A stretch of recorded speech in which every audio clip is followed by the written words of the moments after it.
We provide you the platform to turn your dreams into reality. Give wings to your aspirations with KR Mangalam University.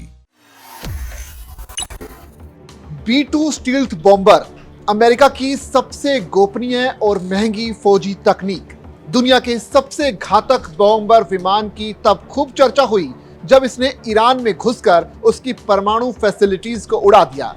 शीत युद्ध के चरम पर America ने एक ऐसी तकनीक विकसित की थी जिसने न केवल उसे अपने प्रतिद्वंदियों पर रणनीतिक बढ़त बनाने का मौका दिया, बल्कि 6 दशक बाद भी उसने अपनी ताकत का पूरी दुनिया को एहसास कराए रखा। ये तकनीक थी स्टील्थ, जिसको पाने की होड़ आज भी लगी हुई है।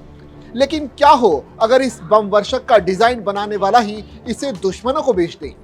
चीन ने कथित तौर पर जासूसी के जरिए इस स्टील्थ तकनीक को हासिल किया, जिसमें एक अमेरिकी भारतीय इंजीनियर नौशीर गोवाडिया की भूमिका सामने आई है।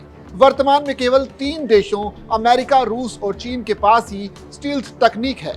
अमेरिका ने 1958 में इसकी शुरुआत की, जबकि सोवियत संघ, जो अब रूस है, उसने इसे 1974 में हासिल कर लिया। वहीं चीन ने 2011 में J-20 फाइटर जेट के परीक्षण के साथ ही इसे हासिल किया।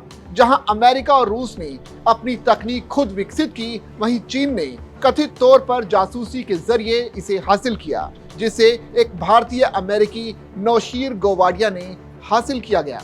1944 में मुंबई में जन्मे नौशीर गोवाडिया 1960 के दशक में इंजीनियरिंग की पढ़ाई के लिए अमेरिका चले गए थे, जहां उन्होंने अपनी प्रतिभा के दम पर नॉर्थरोप ग्रूमैन में डिजाइन इंजीनियर की नौकरी हासिल की, जो B2 स्टील्थ बम वर्षक विमान बनाती है।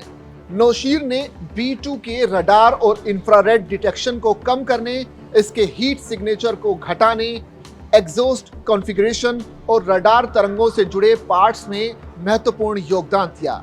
उन्होंने विमान को बेहतर बनाने में भी काम किया।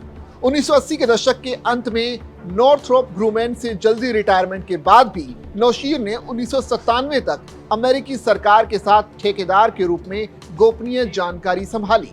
लेकिन 2000 के दशक की शुरुआत में उनकी चीन यात्राओं ने जांच एजेंसियों का ध्यान अपनी तरफ खींचा। साल 2005 में उनकी गिरफ्तारी हुई और 2010 में उन्हें जासूसी, साजिश और अमेरिकी हथियार निर्यात नियंत्रण अधिनियम के उल्लंघन में 14 आरोपों में दोषी ठहराया गया। उन्हें 32 साल की सजा सुनाई गई।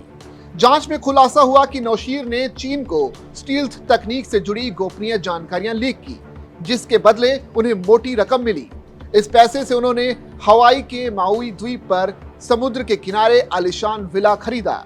उन्होंने चीन में सैन्य फैसिलिटीज का दौरा किया, स्टील्थ विमानों की हीट सिग्नेचर को कम करने जैसी तकनीक पहलुओं पर भी प्रेजेंटेशन दी और यहां तक कि एक क्रूज मिसाइल को भी डिजाइन किया, जिसकी तुलना अमेरिकी हवा से हवा मिसाइलों से की गई।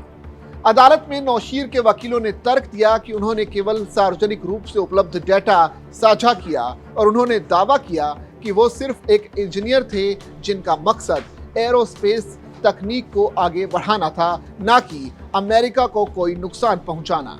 लेकिन अभियोजन पक्ष ने इसे खारिज करते हुए कहा कि लीक की गई जानकारियों ने अमेरिकी राष्ट्रीय सुरक्षा को कमजोर किया है। नौशीर की सजा के 2 महीने बाद जनवरी 2011 में चीन ने अपना पहला स्टील्थ विमान J-20 की टेस्टिंग की।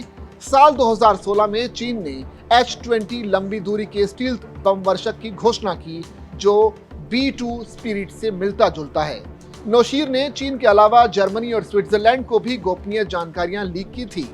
साल 2010 में सजा सुनाते हुए सहायक अटॉर्नी जनरल डेविड क्रिस ने कहा कि नौशीर ने पैसे के लिए चीन को हमारे सबसे संवेदनशील हथियार डिजाइन दिए। सोचिए, अगर ये भारतीय इंजीनियर भारत में रहकर इस तकनीक को विकसित करता तो आज भारत की ताकत का दूर दूर तक कोई सानी ना होता। लेकिन रुपयों के लालच में नौशीर ने दुश्मन चीन को ऐसी तकनीक लीक कर दी जो आज भारत के लिए भी बहुत बड़ा खतरा है। नौशीर ने क्या सही किया? आप अपनी राय कमेंट के जरिए हमें जरूर भेजें।